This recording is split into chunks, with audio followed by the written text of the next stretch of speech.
नमस्कार दोस्तों, आप सभी का स्वागत है जीनियस चौक पर। और आज के वीडियो में हम बात करेंगे वैदिक काल की, वैदिक युग की। अगर आप इन सभी एग्ज़ाम्स की तैयारी कर रहे हैं तो इस वीडियो में आपको इन सभी एग्ज़ाम्स के प्रीवियस ईयर क्वेश्चंस मिलेंगे। तो सबसे पहले देखते हैं वो एरिया जहाँ पर आर्यंस का आना हुआ था, वैदिक आर्यंस का। तो ये सप्त सिंधु वाला एरिया था जहाँ पर 7 नदियाँ मिलती थी, झेलम, सिंधु, ब्यास, रावी, सतलुज, ये सभी को मिला के। और वैदिक पीरियड को दो भागों में बांटा जाता है। एक होता है अर्ली वैदिक पीरियड, यानी कि जो पहले वाला था जिसमें कि प्री आर्यंस आए थे, और ये होता है 1700 से लेके 1100 तक। और इसके बाद दूसरा होता है उत्तर वैदिक काल, यानी कि पोस्ट वैदिक पीरियड। तो ये माना जाएगा आपका 1100 से लेके 600 बीसी। तो आप जानते हैं हम बीसी चल रहे हैं, बिफोर क्राइस्ट, तो इसीलिए ये कम हो रहा है। तो ये आपको ध्यान रखना है।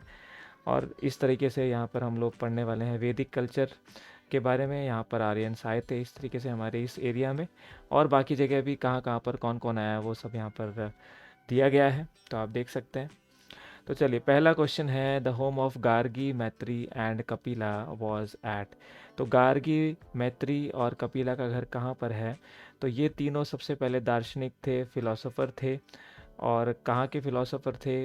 वैदिक काल के फिलोसोफर थे। तो इनका जो घर माना जाता है वो है मिथिला में, जो कि आज के प्रेजेंट डे बिहार के अंदर आपको मिलेगा। कौन सा एरिया था? ये वाला एरिया था। और यहाँ पे फेमस जो बिहार की एक फेमस बिल्डिंग यहाँ पर आप देख सकते हैं मिथिला की, वो यहाँ पर दिखाई गई है। इनमें से कौन सा वेद प्रारंभिक वैदिक युग की सभ्यता के बारे में जानकारी प्रदान करता है? यानी कि सबसे पहले कौन सा वेद बताता है कि अर्लिक वैदिक एज यहाँ पर थी? तो ये हमें पता चलता है सबसे पुराने वेद से, जिसका नाम है ऋग्वेद। और ऋग्वेद, आप जानते हैं हमारे 4 वेद हैं, ऋग्वेद, यजुर्वेद, अथर्ववेद और सामवेद। तो ऋग्वेद सबसे पुराना है और यही बताता है कि सिविलाइजेशन यहाँ पर थी, जिनको आप वैदिक आर्यंस के नाम से जानते थे। तो उत्तर हो जाएगा इसका Rigveda. The most important text of Vedic mathematics. तो वैदिक मैथमेटिक्स जो कि हमने अपनी दूसरी सीरीज़ चलाई हुई है मैथ्स में, आप देख सकते हैं चैनल पर।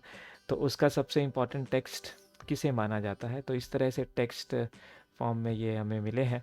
और इसको रिलेट आप इस तरीके से कर सकते हैं, पाइथागोरस थ्योरम जैसे लगाते हैं कि ये ट्राइंगल है और एक त्रिभुज होता है, इसमें ये लंब होता है, इसके बाद ये हाइपोटेन्यूज होता है, ये लंब होता है, ये आधार होता है, बेस होता है। इस तरीके से आप इसको निकालते हैं, hypotenuse square is equal to P square plus B square. तो इस तरीके से रिलेट कर सकते हैं इसको। और ये हमें कहाँ से मिला है? तो ये हमें मिला है सूल्ब सूत्र से। इसमें ज्योमेट्री से रिलेटेड बहुत सारे ट्रिक्स के बारे में बताया गया है इस तरह के डायग्राम्स के द्वारा। तो इसका उत्तर हो जाएगा Sulba Sutra. Which of the following craftsmanship was not practised by the Aryans. यानी कि आर्यंस के द्वारा इनमें से कौन सी क्राफ्टमैनशिप को प्रैक्टिस नहीं किया गया था, या वो इस कौशल के बारे में नहीं जानते थे, वो कौन सा था? तो देखिए, वो था दोस्तों पॉटरी वो जानते थे, जूलरी जानते थे, कारपेंट्री भी जानते थे। उनके पास आयरन का काम नहीं था, वो आयरन के बारे में प्री वैदिक आर्यंस नहीं जानते थे। पोस्ट वैदिक में बाद में जाकर पता चला था।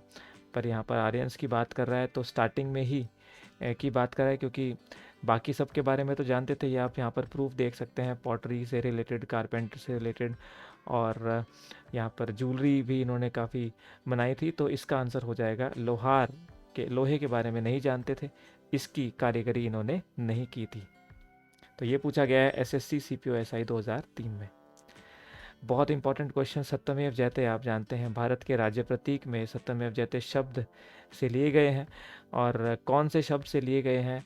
तो कौन से हमारे वेद से या उपनिषेद से लिए गए हैं? तो ये उपनिषेद से लिए गए हैं। और आप जानते हैं उपनिषेदों को ये टेक्स्ट फॉर्म में है, यानी कि लिखे हुए फॉर्म में है। कौन सी भाषा में है? संस्कृत भाषा में है। और कितने उपनिषेद हैं हमारे? तो 108 उपनिषेद हैं। और इनमें से जो मुंडक उपनिषेद है वहाँ से ये लिया गया है। मुंडक उपनिषेद से हमारा जो स्टेट एम्बलम है ये वाला, ये लिया गया है। और ये आपको ध्यान रखना है, बहुत इंपॉर्टेंट क्वेश्चन है, कई बार पूछा जा चुका है। आप देख सकते हैं यहाँ पर UK PCS, SSC, CPO, RRB.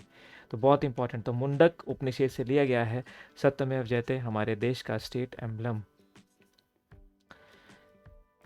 God of medicine किन्हें कहा जाता है, जो कि आयुर्वेद से रिलेटेड है। तो आयुर्वेद के चिकित्सकों द्वारा चिकित्सा के भगवान के रूप में किसे सम्मानित किया जाता है? तो यहाँ पर आप देख सकते हैं भगवान विष्णु जी की तस्वीर है, और यहाँ पर आप आयुर्वेद का सामान देख सकते हैं। तो कहा जाता है कि विष्णु जी ने अवतार लिया था, और जिस अवतार में वो आए थे उनका नाम था धन्वंतरी, और धन्वंतरी को ही गॉड ऑफ मेडिसिन कहा जाता है। और इसके बाद में इनको कहा जाता है कि ये वैदिक गॉड्स के फिजिशियन थे, और इन्होंने विष्णु जी के रूप में अवतार लिया था। और इन्होंने धन्वंतरी निगमंतु के नाम से एक बहुत सबसे पुराना दुनिया का मेडिकल ग्लॉसरी के रूप में जो सबसे पुराना जो टेक्स्ट लिखा है वो इन्होंने लिखा हुआ है। तो वो सबसे पुराना माना जाता है, धन्वंतरी निघंटु उसे कहते हैं। तो वो आप ध्यान रखेंगे, निघंटु, NIGHANTU निघंटु। उसमें सब डिटेल में बताया गया है कि कौन सी दवाई को किस तरीके से इस्तेमाल करना है, कैसे इस्तेमाल करना है, रोगों के बारे में उसमें बताया गया है। तो धन्वंतरी याद रखेंगे, उत्तर हो जाएगा धन्वंतरी। यहाँ पर सुश्रुत भी मेडिसिन से रिलेटेड थे, और चारक भी मेडिसिन से रिलेटेड थे। तो ये हम आगे देखेंगे। वर्ड वेदा, वेदा का जो मतलब है वो क्या है? तो बेसिकली वेदा का मतलब होता है ज्ञान से, नॉलेज से। जिसको नॉलेज होती है उसको आप वेद कह सकते हैं। तो वेद हमें ज्ञान, हमारे ज्ञान को ही बढ़ाते हैं, ज्ञान को ही इंक्रीज़ करते हैं। तो वेद शब्द का वैसे अर्थ है ज्ञान से। तो ये आप देख सकते हैं हमारे 4 फेमस वेद, यजुर्वेद, सामवेद, ऋग्वेद और अथर्ववेद। तो अलग अलग रोल्स यहाँ पर मिलते हैं। सबसे पुराना ये है, यजुर में हमें जितने भी जो हमारे कर्म कांड होते हैं, रिचुअल्स होते हैं, वो सभी पूजा पाठ वगैरह मिलता है। सामवेद में संगीत के बारे में बताया जाता है, और जो भी भूत प्रेत को भगाने के लिए जितनी भी चीज़ें की जाती हैं, जो भी तंत्र मंत्र पढ़े जाते हैं, वो अथर्ववेद में बताए जाते हैं। कौन सा मेटल सबसे पहले इस्तेमाल किया गया था वैदिक लोगों के द्वारा? तो ये किया गया था कॉपर। और कॉपर की इस तरह से बहुत सारी चीज़ें बनाई गई थी, आप देख सकते हैं। इवन अभी तक भी हम लोग कॉपर में पानी पीते हैं गर्मी में, कॉपर के बर्तन में। तो आंसर हो जाएगा कॉपर, यानी कि तांबा। तो अब देखिए, the caste system of India, सबसे पहले जो कास्ट सिस्टम ऑफ इंडिया था वो किन के लिए क्रिएट किया गया था? तो ये किया गया था ऑक्यूपेशनल डिवीजन ऑफ लेबर के लिए, यानी कि श्रम। भारत की जाति व्यवस्था किसके लिए बनाई गई थी? तो ये बनाई थी श्रम के व्यावसायिक विभाजन। जैसे मान लीजिए, अगर कोई फार्मर है तो वो खेती करेगा, और अगर वो खेती करेगा तो उसकी क्लास को एक अलग कास्ट का नाम दे दिया जाएगा। अगर कोई लेबरर है, कोई कहीं पे लेबरिंग करता है, कहीं पे जाता है, हल चलाता है या कुछ और काम करता है, तो उसकी एक पर्टिकुलर कास्ट होगी। यानी कि व्यवसाय के आधार पर हमने जो है कास्ट सिस्टम को बनाया था स्टार्टिंग में, लेकिन बाद में इसको आप जानते ही हैं कि जाति के आधार पर और बर्थ के आधार पर बना दिया गया कि कोई जहाँ जन्म लेगा उसी के अकॉर्डिंग उसका जो कास्ट है वो निर्धारित कर दिया जाएगा। जैसे कि ब्राह्मण, क्षत्रिय, वैश्य और शूद्र, ये हम डिटेल में आगे देखेंगे। फिलहाल हमें ध्यान रखना है कि लेबर के हिसाब से कोई किस तरह का काम करता था उसके हिसाब से ऑक्यूपेशनल डिवीजन किया गया था कास्ट में शुरुआत में। ये पूछा गया है FCI असिस्टेंट 2012 में। तो आप जानते ही हैं, ब्राह्मण को प्रीस्ट कहते थे, क्षत्रिय जो युद्ध लड़ते थे, सोल्जर्स, वैश्य जो मर्चेंट्स होते थे, बिजनेसमैन, और शूद्र जो होते थे इनको आर्यंस नहीं माना जाता था, ये सर्वेंट्स, लेबर या वर्कर्स होते थे। तो इस सभी में बाद में बांट दिया गया पोस्ट वैदिक पीरियड में। पर यहाँ पर स्टार्टिंग वाला पूछ रहा है, तो ये स्टार्टिंग में ऑक्यूपेशन के हिसाब से बांटे गए थे। इसके बाद origin of Indian music could be trace to, भारतीय संगीत की उत्पत्ति का पता कैसे लगाया जाता है? तो जैसा हमने अभी डिस्कस किया था, तो सामवेद हमें बताता है संगीत के बारे में। यहाँ पर सभी सुरों के, सभी रागों की, सभी के बारे में डिटेल में चर्चा की गई है। तो सामवेद से पता लगता है, और सामवेद संहिता, संहिता इसके बारे में बताती है। तो उत्तर हो जाएगा आपका C, Samaveda. The crop which was not known to Vedic people, वैदिक लोगों को किस क्रॉप के बारे में नहीं मालूम था? तो देखिए, उनको जौ के बारे में पता था, गेहूं के बारे में पता था, चावल के बारे में पता था, बस उनको तंबाकू के बारे में नहीं पता था। तो ये देख सकते हैं आप, यहाँ पर जौ सभी है, जौ, वीट और राइस, यहाँ पर तीनों चीज़ें हैं। तो उत्तर हो जाएगा तो तंबाकू, तंबाकू के बारे में उनको नहीं पता था। The staple food of the वैदिक आर्यंस, यानी कि वैदिक आर्यों का मुख्य भोजन क्या था? तो मुख्य भोजन क्या था? तो आप जानते हैं कि वैदिक आर्यंस काओ को बहुत ज़्यादा मानते थे, और क्योंकि काऊ को मानते थे तो दूध से जुड़े जितने भी प्रोडक्ट्स हैं वो दबा के खाते थे। तो इनका जो मुख्य खाना था वो भी दूध और उससे उसके बने हुए उत्पाद थे, यानी उत्तर हो जाएगा आपका milk and its products. The tax which the kings use to collect from the people in the Vedic period, तो जो राजा थे वो लोगों से जो कर लिया करते थे उसे क्या कहते थे? तो उसे कहते थे बलि। और ये कुछ बलि किसी की बलि नहीं होती थी, ये कुछ अमाउंट होती थी जो पैसों के, जो भी उस टाइम करेंसी चलती होगी उसके हिसाब से जो है उनको देनी पड़ती थी। और ये अगर प्री वैदिक की बात करें तो उसमें ये अमाउंट जो है ये कंपलसरी नहीं था, लेकिन पोस्ट वैदिक में, बाद में जो वैदिक काल हुआ उसके अंदर ये कंपलसरी कर दिया गया। तो हर किसी को, राजा को कुछ ना कुछ देना पड़ता था और वो कंपलसरी था, सभी को देना था। तो इसका उत्तर हो जाएगा बलि। अगला सवाल है कि which of the following stages of the life of the man in Aryan society in ascending order is correct. तो आपको बताना है कि आरोही क्रम में आर्य समाज में मनुष्य के जीवन की निम्नलिखित अवस्थाओं में से कौन सी एक अवस्था सही है?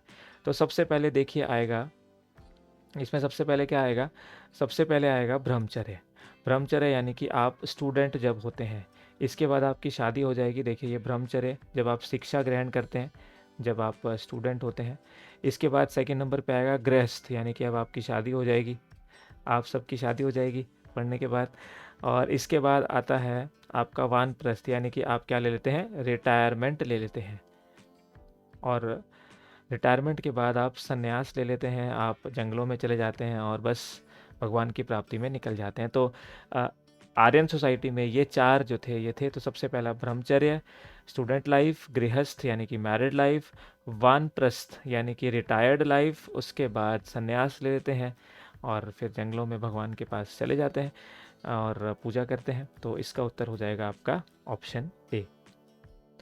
द ऋग वैदिक Aryans were a pastoral people is born out by the fact. आप जानते हैं कि ऋग वैदिक आर्यंस, हमने अभी बात भी करी कि क्या खाते थे।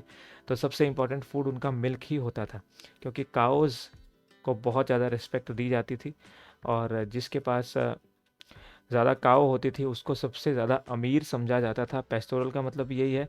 तो पेस्टोरल का मतलब बेसिकली है कि वो एग्रीकल्चर पे ज़्यादा बेस्ड थे। एग्रीकल्चर करते थे, खेती करते थे। और काव जिसके पास ज़्यादा होती थी तो उसको, जिसके पास ज़्यादा काव होती थी तो उसको अमीर समझा जाता था और उसका नाम होता था गोमत। गोमत। और काव के लिए एक इस्तेमाल किया जाता था अघन्य, अगम्य, माफ़ कीजिएगा, जैसे आप बोलते हैं ना अगम्य अपराध हो गया। तो ये वर्ड किया जाता था इस्तेमाल काउज़ के लिए ताकि उनको मारा ना जाए, अगम्य अपराध माना जाता था। तो इन सब से पता लगता है कि, तो देखिए सबसे पहला है कि ऋग्वेद में गाय के अनेक उल्लेख मिलते हैं, बिल्कुल सही है। अधिकांश युग गायों के लिए ही लड़े गए हैं, बिकॉज़ गायों से ही सारा दूध आएगा, तभी खाएंगे, तभी चलेगी ज़िंदगी। तो इसीलिए उनके लिए काफ़ी लड़ाइयाँ होती थी।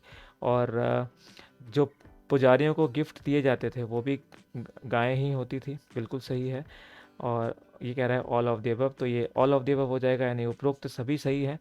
तो इसका आंसर हो जाएगा आपका ऑप्शन डी। तो वो पेस्टोरल लोग थे, खेती करते थे और खेती करते के साथ साथ गायों पर उनका विशेष इसमें ध्यान रहता था। यहाँ पे आप देख सकते हैं। Aryan succeeded in their conflicts with pre Aryans. तो प्री आर्यंस के साथ जो बाद में आर्यंस आए उन्होंने अपने कन्फ्लिक्ट्स को कैसे दूर किया, लड़ाइयाँ कैसे जीती? तो उसका कारण था कि उनके पास रथ थे और साथ में उनके पास सारथी भी थे, कि घोड़ों को चलाने के लिए वो क्या करते थे? रथों का उपयोग करते थे। साथ के साथ उनके पास तब तक आयरन टूल्स आ चुके थे, ब्रॉन्ज के टूल आ चुके थे, तो उनके पास काफ़ी अच्छे हथियार हो चुके थे। साथ में उनके पास घोड़े थे, सबसे इम्पॉर्टेंट चीज़ घोड़े थे। तो उससे उन्होंने जो है आसानी से युद्ध जीत लिए थे प्री आर्यन से, क्योंकि प्री आर्यंस के पास तो सिर्फ कॉपर था, उनको आयरन के बारे में पता ही नहीं था। बाद में जब दूसरे वाले आर्यंस आए उनको पता था, तो इसी करके वो चैरियट्स की वजह से, घोड़ों द्वारा संचालित रथों की वजह से जो है वो जीत गए, क्योंकि उसमें सामान कैरी करके ले जा सकते थे और उससे आसानी से युद्ध में जीत मिल जाती थी। तो एलिफेंट्स के बारे में नहीं है, टॉलर स्ट्रॉन्गर नहीं है, एडवांस अर्बल कल्चर नहीं है। तो ये हो जाएगा chariots driven by horses. Pioneer of yoga किन्हें कहा जाता है? तो आप सभी जानते हैं आजकल सबसे ज़्यादा चलने वाली चीज़ इंडिया में पतंजलि ही है, और जिसको बाबा स्वामी रामदेव जी चला रहे हैं। और पतंजलि, तो ये थे पतंजलि महर्षि, और इन्हीं को इन्होंने 196 जो है योग सूत्र दिए हैं राजयोग के लिए। हालांकि हम लोग कर नहीं पाते हैं, लेकिन सबसे स्वस्थ रहने की चीज़ आज की दुनिया में भी योग है। तो इसका उत्तर हो जाएगा Patanjali. Which among the following was not a physician, इनमें से कौन चिकित्सक नहीं थे? तो हमने अभी बात करी, धन्वंतरी जी को गॉड ऑफ मेडिसिन कहा जाता था। सुश्रुत जो थे इनको गॉड ऑफ सर्जरी कहा जाता था, सुश्रुत। और चारक को भी जो है हम लोग मेडिसिन के ही रिलेटेड, ये भी एक चिकित्सक थे चारक भी। तो चार्वक जो थे ये चिकित्सक नहीं थे, ये थे एक दार्शनिक, ये एक फिलोसोफर थे, दार्शनिक थे, और जो कि ना तो वेदों को मानते थे, ना ये किसी धर्म को मानते थे। इनका धर्म पर भी कोई विश्वास नहीं था, ना वेदों पर था, ना ईश्वर पर था। तो चार्वाक इसका उत्तर हो जाएगा। The first grammarian of the Sanskrit language, ये क्वेश्चन बहुत बार आने वाला है। संस्कृत भाषा के पहले व्याकरणकर्ता कौन थे? तो इनका नाम था पनीनी। ये आप ध्यान रखेंगे, बहुत बार पूछा हुआ है। अभी आरआरबी एनटीपीसी के एग्ज़ाम में भी ये पूछा गया था, सीपीओ के एग्ज़ाम में भी ये पूछा गया था। तो ये थे पनीनी, इन्होंने संस्कृत भाषा का पहला व्याकरण जो था ये किया था। पनीनी थे, और व्याकरण का नाम क्या था? अष्टाध्यायी। विच of the following Vedas contain sacrificial फॉर्मूले, यानी कि सैक्रिफिशियल करने के लिए यज्ञ के सूत्र कौन कौन से, ये हमें कौन से वेदा में मिलते हैं? तो आप यज्ञ से याद कर सकते हैं, यानी कि वाय। तो वाय से कौन सा वेद है हमारे पास? यजुर्वेद है। तो यजुर्वेद से हमें पता चलता है सैक्रिफिशियल फॉर्मूलों के बारे में। तो ये है यजुर्वेद। तो इसका उत्तर हो जाएगा आपका option C. Subject matter which Manusmriti deals is related to, आप जानते हैं कि मनुस्मृति किस विषय से संबंधित है? वो कौन सा विषय है? तो मनुस्मृति, इसको मानव धर्मशास्त्र भी बोलते हैं, मानव धर्मशास्त्र। यानी कि ये लॉ की जो है ये बुक मानी जाती है, हिंदू लॉ, हिंदू लोगों के लिए लॉ की सबसे बड़ी पुस्तक मानी जाती है, मनुस्मृति बोलते हैं। और इसमें कानूनों के बारे में सब कुछ लिखा हुआ है। आज के जितने भी कानून हैं माना जाता है कि उसको मद्देनज़र रख के बनाए गए हैं। तो लॉ की है ये सबसे बड़ी, तो ये ध्यान रखेंगे। मनुस्मृति जो है मानव धर्मशास्त्र और हिंदू लॉ के बारे में बताती है, यानी कि कानून के बारे में बताती है, इस तरीके से। Name the temple in Cambodia where scenes from Ramayana and Mahabharata are depicted. तो कंबोडिया में उस मंदिर का नाम बताइए जहाँ पर रामायण और महाभारत के दृश्यों को दर्शाया गया है। तो ये है वो मंदिर दोस्तों, और ये है अंगकोर वाट का मंदिर, और यहाँ पर विष्णु जी की पूजा की जाती है, और ये वर्ल्ड हेरिटेज साइट भी है। तो इसका उत्तर हो जाएगा अंगकोर वाट। उपनिषेध का असली मतलब क्या होता है? तो उपनिषेध का मतलब होता है, यहाँ पर आप देख सकते हैं गुरुजी अपने शिष्यों को कुछ समझा रहे हैं पास बिठाकर। तो गुरुजी जब पास बिठाकर समझाते हैं तो उपनिषेध का मतलब यही है कि सिटिंग नियर। तो इसका लिटरली का मतलब जो है, शाब्दिक अर्थ की अगर बात करें तो वो है पास बैठकर ज्ञान लो। और आप जानते हैं 108 उपनिषेध हैं, और जिसमें से 11 प्रीडोमिनेंट माने जाते हैं। और मुंडक उपनिषेध से हमने देखा कि सत्यमेव जयते एम्बलम में लिखा गया है। तो ये हो जाएगा सिटिंग नियर। कौन से ऐसे ऋषि थे जिनके बारे में कहा जाता है कि इन्होंने दक्षिण भारत का आर्यकरण किया था? तो ये थे Agastya Rishi. Earliest settlements of Aryan tribes, सबसे पहले आर्यंस कहाँ पर आए थे? तो ये बहुत इंपॉर्टेंट क्वेश्चन है। तो ये हो जाएगा सप्त सिंधु में। आप जानते हैं कि पुराने नाम जो नदियों के थे वो क्या क्या थे? तो ये थे लाइक सरस्वती, इसके बाद में यहाँ पर देखिए वितास्ता, ये झेलम को बोलते थे। सिंध यहाँ पर हो गई, इंदस बोलते थे इसको। ये देखिए ये नाम है यहाँ पर, सिंधु नदी को इंदस बोलते थे। हिडैप्सिस बैटल भी हुई थी यहाँ पर, इसको वितास्ता बोलते थे, जिसको आज के डेट में झेलम बोलते हैं। जम्मू कश्मीर, चिनाब जम्मू कश्मीर पाकिस्तान, यहाँ पर है। रावी नदी इंडिया में, 20 है, सतलुज है। तो ये सातों नदियों के कॉम्बिनेशन इस एरिया में जो हमने सबसे पहले देखा था, ये भारत का ये वाला एरिया है देखिए, जहाँ पे सबसे पहले हमने देखा था। देखिए ये वाला एरिया, तो ये वाले एरिया में ये सप्त सिंधु एरिया है, यहीं पर ये आए थे। तो ये आपको ध्यान में रखना है।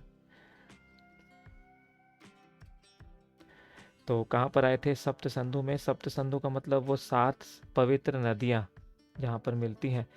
और वहीं पर आर्यंस का आना सबसे पहले यहाँ पर हुआ था। तो सप्त सिंधु इसका उत्तर हो जाएगा।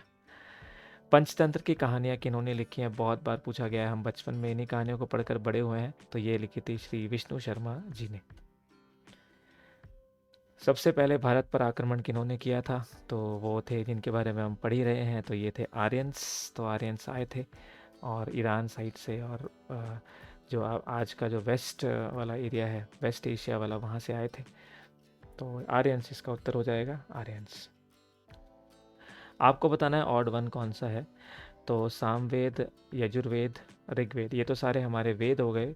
विष्णु पुराण जो है ये हमारे 18 पुराणों में से एक पुराण है, जिसका सीरियल भी बना था, आप जानते हैं। तो विष्णु जी के ऊपर उनकी जो जो लीलाएं थी वो यहाँ पर दर्शाई गई थी।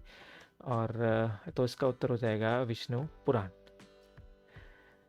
The Veda which deals with the rituals, तो रिचुअल्स के साथ कर्म कांडों में कौन सा वेद, तो ये हम देख चुके हैं। यज्ञ करवाते हैं, तो यज्ञ में यह आता है, तो यह के लिए क्या हो जाएगा, यजुर्वेद। तो इसका उत्तर हो जाएगा आपका ऑप्शन बी, यजुर्वेद। कहाँ से लिया गया है फेमस गायत्री मंत्र, तो ये हमने जनरल अवेयरनेस वाले एपिसोड में भी कवर किया था, जनरल अवेयरनेस की सीरीज़ में। तो ये हम गायत्री मंत्र पढ़ते हैं, ओम भूर्भुवः स्वः। और ये कहाँ से लिया गया है, तो ये ऋग्वेद से लिया गया है, और ऋग्वेद के 3rd मंडल से लिया गया है, ध्यान रखेंगे, 3rd मंडल से। और इसको सावित्री मंत्र भी बोलते हैं, सावित्री मंत्र। और ये सूर्य देवता को, यानी कि सावित्र जो डीटी है, उनको प्रसन्न करने के लिए बोला जाता है, सूर्य देवता जी के लिए बोला जाता है। तो उत्तर हो जाएगा आपका सी, ऋग्वेद। मेडिसिनल ट्रायो, आपको बताना है कि इनमें से प्राचीन भारत के औषधीय टिकड़ी को पहचानना है। तो सबसे पहले इनमें से कौन से हैं, तो ये है ऑप्शन बी, चारक, चारक जी। फिर सुश्रुत, जिनको सर्जरी का मास्टर माना जाता है, गॉड माना जाता है। और पतंजलि, तो योग के गुरु हैं, इनको माना जाता है। तो ये आपका उत्तर हो जाएगा ऑप्शन बी, चरक, सुश्रुत और पतंजलि। उपनिषद क्या है, तो हम डिस्कस कर चुके हैं, ये है हिंदू फिलॉसफी के सोर्स, हमें बताते हैं। संस्कृत भाषा में है और 108 है। और इन्हीं में मुंडक उपनिषद के बारे में हम देख चुके हैं। तो इसका उत्तर हो जाएगा सोर्स, हिंदू दर्शन के स्तोत्र। एल्डेस्ट ब्रदर कौन थे पांडवाज में, तो आप जानते हैं वैदिक कल्चर में ही हमें महाभारत, रामायण, इन सब के जिक्र मिलते हैं। तो सबसे बड़े थे युधिष्ठिर, और उसके बाद में तो आप जानते ही हैं महाभारत में। तो युधिष्ठिर हमें काफ़ी सत्यनिष्ठ थे, तो ये थे युधिष्ठिर। तो सबसे बड़े भाई थे युधिष्ठिर। पहले यूरोपियन कौन थे जिनको डेजिग्नेट, जिन्होंने कहा कि आर्यंस, आर्यन एक नस्ल है, एक रेस है, तो ये किया था मैक्स मुलर ने। ये फिलोलॉजिस्ट थे, आपके जर्मन के फिलोलॉजिस्ट, जो कि लिटरेरी, जो जैसे लिटरेरी टेक्स्ट वगैरह पढ़ते हैं, उस पर रिसर्च करते हैं, कहीं पे लिखी हुई चीज़ें, पुरानी पुरानी चीज़ें। तो ये थे मैक्स मुलर। और साथ में ओरिएंटलिस्ट भी थे। ओरिएंटलिस्ट मतलब ये स्कॉलर थे, स्कॉलर विद्वान थे, और इन सब के बारे में ज़्यादा पढ़ते थे। तो इन्होंने ही कहा था सबसे पहले कि आर्यंस जो है एक नस्ल है। तो इसका आंसर हो जाएगा Max Muller. Battle of Mahabharat, जिसके बारे में हमने अभी बात करी, ये कितने दिनों तक लड़ी गई थी कुरुक्षेत्र में, आप जानते हैं हरियाणा के कुरुक्षेत्र में। तो ये 18 दिनों तक लड़ी गई थी। और आप जानते हैं क्या क्या वहाँ पर हुआ था। और ये भीष्म पितामह है, ये कर्ण है, अर्जुन, बहुत सारे कैरेक्टर्स थे। तो 18 दिनों तक ये महाभारत लड़ी गई थी। संस्कृत ग्रामर किन्होंने लिखी है, तो ये है पनिनी, हमने देखा। और इन्होंने कौन सी संस्कृत ग्रामर लिखी है, जिसका नाम है अष्टाध्यायी, अष्टाध्यायी। तो ये आप ध्यान रखेंगे। तो उत्तर हो जाएगा आपका पनिनी, संस्कृत व्याकरण इन्होंने लिखा था। इनमें से किसके बारे में ऋग्वेद में जिक्र नहीं है, तो देखिए सिंधु के बारे में है, क्योंकि अभी अभी हमने देखा सिंधु, सरस्वती, यमुना, ये सभी वहाँ पर सप्त सिंधु वाले एरिया में नदियाँ थी, तो वहाँ पर बिल्कुल जिक्र है। लेकिन परियार नदी जो कि केरल में है, केरल में एक परियार नेशनल पार्क भी है, तो केरल में नदी है, इसके बारे में ऋग्वेद में कोई भी जिक्र नहीं है। तो ये आपका आंसर हो जाएगा इसका यहाँ पर, पेरियार नदी। इसके बाद सबसे बड़ा जो भारतीय समाज पर वैदिक संस्कृति का प्रमुख प्रभाव पड़ा है वो क्या है, क्या प्रभाव पड़ा है वैदिक संस्कृति का, तो ध्यान रखेंगे। फिलॉसफी के बारे में प्रोग्रेस हुई है, लेकिन सबसे बड़ा इम्पैक्ट पूछ रहा है, प्रोग्रेस तो हुई है, कल्चर भी डेवलप हुआ है बिल्कुल, लेकिन सबसे बड़ा नहीं मानेंगे इसको। नए नई दुनिया की धारणा रखी गई है वो भी मान सकते हैं, लेकिन जो सबसे बड़ा इम्पैक्ट हुआ है, जो प्रभाव पड़ा है, वो पड़ा है रिजिडिफिकेशन ऑफ कास्ट सिस्टम। यानी कि वैदिक काल के बाद कास्ट सिस्टम को बहुत ज़्यादा तवज्जो दिए जाने लगा, उसके बाद कास्ट पर काफ़ी ज़्यादा जोर दिया जाने लगा। और आप जानते हैं, हमने जैसे देखा था कि आर्यंस होंगे तो उनको ब्राह्मण, क्षत्रिय और वैश्य कहा जाएगा, और जो शूद्र होंगे जैसे कि फार्म वर्कर, सर्वेंट्स, लेबरर्स, उनको नॉन आर्यंस कहा जाएगा। और जो सबसे बड़े होंगे ब्राह्मण, वो उनको प्रीस्ट, क्षत्रिय लड़ाई लड़ेंगे, वैश्य जो है बिजनेस करेंगे, और शूद्र जो है छोटे मोटे काम करेंगे। तो इस तरीके से बाद में वैदिक काल के बाद जो आज तक भी इवन आप देखते हैं कि जाति प्रथा किस तरीके से हमारे देश पर हावी है, तो उसकी जो शुरुआत थी वो वैदिक कल्चर में ही हुई थी। श्रीमद् भगवत गीता हम जानते हैं, हम अर्जुन जी को जो उपदेश दिए गए थे कृष्ण जी के द्वारा, वो हम पढ़ते हैं श्रीमद् भगवत गीता में। तो ये कौन सी भाषा में ओरिजिनली लिखी गई थी? तो ये लिखी गई थी संस्कृत भाषा में। तो इसका उत्तर हो जाएगा आपका ऑप्शन ए, संस्कृत। पुरुष सूक्त, इसकी स्थापना कौन से वेद में मिलती है? तो ये मिलती है आपको ऋग्वेद में, और इसमें बताया गया है कि इस तरीके से ये पॉइंट्स हैं, और इन पॉइंट्स में जो है ये सभी भगवान मौजूद हैं। देखिए, शक्ति, इंद्र, सभी देवी देवता यहाँ पर मौजूद हैं। तो इसी के बारे में पुरुष सूक्त में ये बताया गया है। तो ये मिलता है आपको जिक्र ऋग्वेद में। जो ऋग्वेद के जो भजन हैं उनका क्या काम है, या वो जो भजन लिखे गए हैं वो कितने लोगों के द्वारा लिखे गए हैं? तो ऋग्वेद सबसे पुराना वेद है, हम जानते हैं। तो ये बहुत सारे लोगों के द्वारा लिखे गए हैं, एक दो तीन नहीं। तो इसके बारे में हमें नहीं पता, तो इसका आंसर हो जाएगा कई लेखक। गवर्नमेंट ऑफ इंडिया ने ये कब डिसाइड किया कि नेशनल रिवर गंगा को बनाए, और किसको बनाए? तो आप सभी जानते हैं, गंगा को। कैनरा बैंक तो 2009 में आया था। तो ये क्यों आया था? क्योंकि 4 नवंबर 2008 को ये डिसाइड किया गया था भारतीय सरकार के द्वारा कि गंगा को नेशनल रिवर का जो है दर्जा दिया जाएगा। और इसके बाद बहुत सारे सफाई अभियान चलाए गए हैं, आप जानते हैं, नमामि गंगे करके। तो ये है गंगा, इलाहाबाद का शहर के किनारे। तो इसका उत्तर हो जाएगा गंगा। पतंजलि को किसके लिए जाना जाता है? तो इन्होंने योग के सूत्र दिए थे 196, इन्हीं के लिए इनको जाना जाता है। तो ये थे पतंजलि। ऋग्वेद में सबसे जो प्रोमिनेंट, जो प्रमुख ईश्वर हैं वो कौन है? तो वो हैं इंद्र देवता। और इनकी पूजा सबसे, हालांकि पूजा सबकी होती थी वहाँ पर, लेकिन सबसे ज़्यादा जो प्रोमिनेंट थे वो थे इंद्र देवता। और यानी कि बरसात जो होती है आप जानते हैं इंद्र देवता की कृपा से होती है। तो उत्तर हो जाएगा इंद्र। ऋग्वेदिक गॉड वरुण कौन थे? तो वरुण आप जानते हैं कि जो पानी के जो राजा होते हैं, और इस तरीके से ये वरुण जो थे ये क्या थे? तो इनको माना जाता था ब्राह्मणीय व्यवस्था के संरक्षक। हालांकि जो पूजा थी वो तो सभी की होती थी, इंद्र, अग्नि, वरुण, वायु, इन सभी की होती थी। लेकिन यहाँ पर सिर्फ वरुण जी के बारे में बात कर रहे हैं, पिछले वाले में इंद्र जी के बारे में बात किए थे।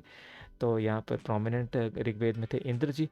यहाँ पर ऋग्वेदिक वरुण जी की बात कर रहे हैं, तो इनको माना जाता था ब्राह्मणीय व्यवस्था जो चलाने वाले, उसको बचाने वाले हैं, संरक्षक हैं उसके। तो उत्तर हो जाएगा आपका ऑप्शन सी। बड़ा इंपॉर्टेंट क्वेश्चन है, निवी परिधान और आदिवास, ये क्या थे? तो आप यहाँ पर फोटो में देख सकते हैं। तो ये, हालांकि ये तो साड़ीज़ में लेडीज़ हैं यहाँ पर, लेकिन ये गारमेंट्स ही थे आर्यंस के, पर इसके हमारे पास कोई पिक्चर्स अवेलेबल नहीं थे, तो मैंने ये लगा दिया। तो आर्यों के विभिन्न प्रकार के ये वस्त्र थे। तो ये आप ध्यान रखेंगे, निवी परिधान और अधिवास। पनिनी, जिनके बारे में हम बार बार जिक्र कर रहे हैं, इन्होंने संस्कृत भाषा का पहला ग्रामर जो है वो लिखा था। इनका ये जो जीवन काल था वो कब से कब तक था? तो ध्यान रखेंगे 6वीं शताब्दी से लेकर 5वीं शताब्दी BC तक था। तो उत्तर हो जाएगा ऑप्शन बी, ये है पनिनी। गोत्र, आप जानते हैं कि इंडिया में अभी तक भी जो शादियां होती हैं वो गोत्र देखकर होती हैं, हिंदू वो की बात करें तो गोत्र सबसे पहले कहाँ पर हमें मिला था, कौन से वेद में मिला था? तो ये मिला था ऋग्वेद में। तो इसका उत्तर हो जाएगा आपका ऋग्वेद, जो कि सबसे पुराना है। तो मैक्सिमम चीज़ें जो सबसे पुरानी हैं वो ऋग्वेद में ही हमें मिली है। न्याय दर्शन, अब देखिए ये कुछ नॉलेज के लिए जो चीज़ें और लिखी गई हैं अलग अलग लोगों के द्वारा, तो वो आपके लिए मैंने यहाँ पर फ़ोटो में लगा दी है। तो न्याय दर्शन किन्होंने लिखा था, प्रचारित किया था, तो ये किया था, आप यहाँ पर देख सकते हैं, न्याय दर्शन किया था गौतमा जी के द्वारा। और इसमें क्या था कि अ, जो क्रिएशन के फेज़ हैं उनके बारे में बताया गया था, और जो भगवान को जानने की जो इच्छा है उसके बारे में बताया गया था, जो भूख है उसके बारे में बताया गया था। तो नया दर्शन किन्होंने लिखा, गौतम जी। अष्टाध्यायी किन्होंने लिखी, हम बार बार देख चुके हैं, बहुत बार प्रश्न आया है इसलिए रिपीट हो रहा है। तो पनीनी जी ने लिखी थी अष्टाध्यायी, पनीनी जी के द्वारा। ये हैं पनीनी जी। आर्या वर्ड का शाब्दिक अर्थ क्या है? तो आर्य का मतलब होता है सुपीरियर। तो माना जाता है कि जो महाभारत में सभी लोग थे वो भी आर्यंस थे, और जो भगवान राम थे वो भी आर्यंस के ही जो है, आर्यंस ही उनके पूर्वज थे, इनफैक्ट वो खुद भी आर्यन थे। तो आर्यन से ही, तो आर्यन का मतलब होता है सुपीरियर, यानी कि थोड़ा सा बेहतर दूसरों से। पुरुष मेद, मेल सैक्रिफाइस, ये कहाँ पर मिलता है? तो पुरुष मेद मिलता है शतपथ ब्राह्मण में, यहाँ पर मिलता है मेल का सेक्रीफाइस करना। तो इसको बड़ा ध्यान रखेंगे आप लोग, तो ऑप्शन हो जाएगा इसका सी, शतपथ ब्राह्मण में पुरुष। जैसे कि आप जानते हैं ना, अश्वमेध होता था, उसमें घोड़े को बलिदान किया जाता था, तो वैसे ही पुरुष मेध में पुरुष को बलिदान किया जाएगा। और ये कहाँ पर मिलेगा हमें? शतपथ ब्राह्मण। गायत्री मंत्र किन्होंने कंपोज किया? तो आप जानते हैं विश्वामित्र जी। और इन आप जानते हैं विश्वामित्र और मेनका जी की लव स्टोरी, इस पर काफ़ी सीरियल्स भी बनाए जा चुके हैं। तो विश्वामित्र जी ने गायत्री मंत्र बनाया था, और वो जो स्टोरी आप जानते ही हैं कि इनकी पूजा को भस्म करने के लिए मेनका जी ने इनसे विवाह किया था बाद में, और जब बाद में पता चला था तो ये उनको छोड़कर चले गए थे। तो इसका उत्तर हो जाएगा विश्वामित्र जी। न्याय सूत्र फिर से आ गया, न्याय सूत्र के ऑथर फिर से पूछे हैं, तो ये हैं गौतम जी और ये है न्याय। तो आपको ये सब ध्यान रखने हैं, इसमें लॉजिक और माया, माया यानी कि जो भगवान के अलावा हमें सब दिखता है वो माया है, तो उसकी साइंस के बारे में बताया गया है। तो ये कन्नड़ जी ने लिखा है वैशेषिका के नाम से। योगा पतंजलि, आप जानते हैं मेडिटेशन और समाधि कैसे लगानी है। और मीमांसा, ये जैमिनी ने लिखा है। इन्होंने वेदों के बारे में बताया है कि हमेशा रहने वाले हैं और डिवाइन है। वेदांता, वेदांता वेद व्यास जी ने लिखी थी। और जो हमने बात की थी विष्णु पुराण की, 18 पुराणों में से एक कुरान, तो वो भी 18 कुरान वेद व्यास जी ने लिखे थे। आप जानते हैं महाभारत भी उन्होंने लिखी थी। तो इसका उत्तर हो जाएगा गौतम। संख्या जो है कपिल जी ने लिखी थी, और इन्होंने मेंटल पेन्स के बारे में, उनको हटाने के बारे में, और दुनिया से बाहर जाने के बारे में, दुनिया से बाहर मतलब मेंटली बाहर जाने के बारे में बताया था मोह माया से। तो ये सब ध्यान रखना है आपको। आर्यन का मतलब क्या है? तो हम ये देख ही चुके हैं कि नोबल फैमिली, अच्छे परिवार का, तो ये हम देख ही चुके हैं। इसके बाद में कौन से 4 वेदों में से हमें मैजिकल चार्म्स यानी कि जादुई आकर्षण और मंत्रों के बारे में पता चलता है? तो ये पता चलता है अथर्ववेद में। यहाँ पर जितने भी तंत्र मंत्र होते हैं, जितने भी तांत्रिक वगैरह होते हैं वो इस्तेमाल करते हैं, तो ये पता चलते हैं अथर्ववेद से। तो उत्तर हो जाएगा आपका अथर्ववेद। रिलीजन, अर्ली वैदिक आर्यंस के क्या थे, यानी कि उनके प्रमुख वैदिक आर्यों का धर्म मुख्यतः क्या था? तो वो किसकी पूजा करते थे? तो हमने देखा कि सबसे पहले तो वो प्रकृति की पूजा करते थे। और प्रकृति में क्या क्या आ जाएगा? इंद्र देवता जो बारिश करेंगे, अग्नि देवता फायर वाले, वरुण देवता जो पानी देंगे, और वायु देवता जो एयर देंगे। तो ये तो होगी प्रकृति की पूजा। और साथ में क्या करते थे? यज्ञ करते थे इस तरीके से। तो आपने देखा पुरुष मेद भी हो गया, अश्वमेध हो गया, बहुत सारे यज्ञ हुआ करते थे।